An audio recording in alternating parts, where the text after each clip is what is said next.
A historic day in America. A former president, now a convicted felon. Late this afternoon, a jury of 12 New Yorkers convicted Donald Trump on all counts.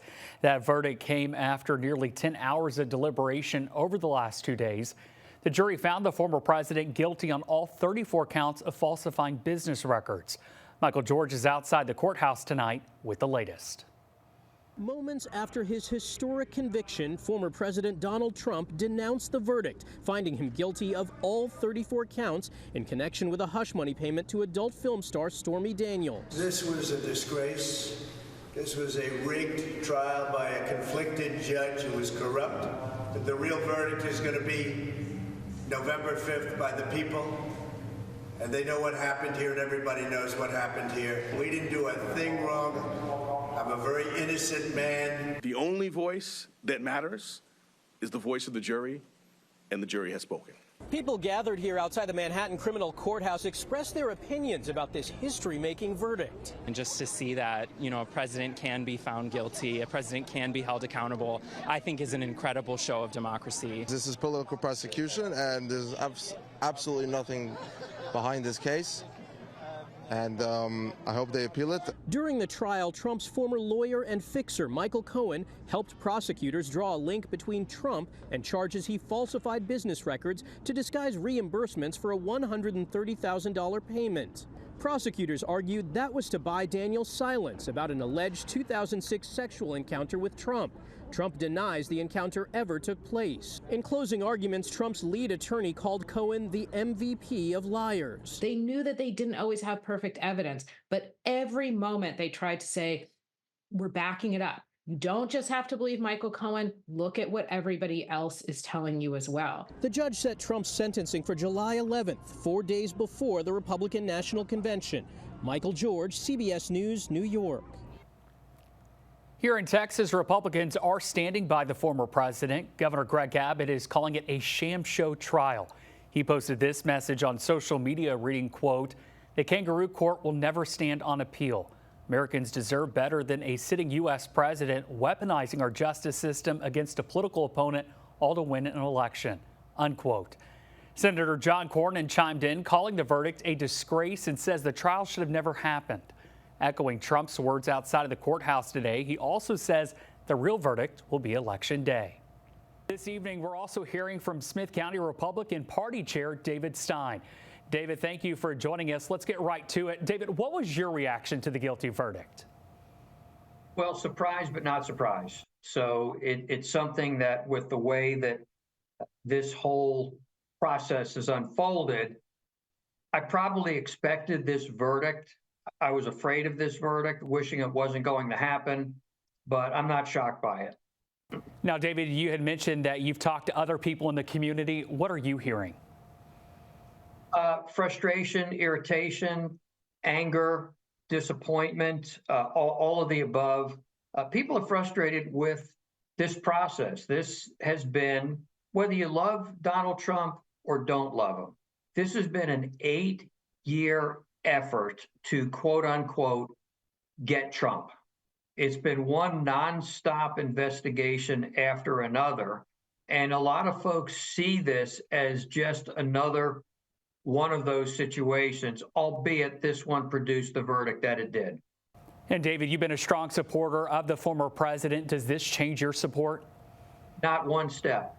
I think people in the Republican Party, I think independents, I think even conservative Democrats are looking at this, and even if they're not favorable towards President Trump, you have to look at this for what it is.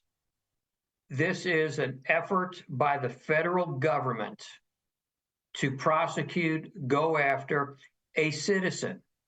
And if they did it to Donald Trump, anyone else is fair game. No one has been this sought after, this gone after in the history of the world. It's unprecedented to have this done to a former president in particular. There are things that happened with Hillary Clinton. She got a pass, the whole Hunter Biden mess, and he got a pass. And as people will say, it's different. It's not different. This is the federal government using its powers of weaponization to go after an individual, and it's wrong. And David, lastly, what happens next for the Republican Party?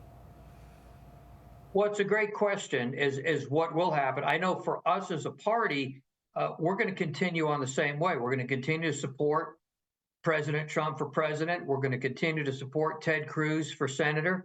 We're going to continue to support every one of our state judicial candidates all the way down the ballot. We're going to continue to support our local candidates.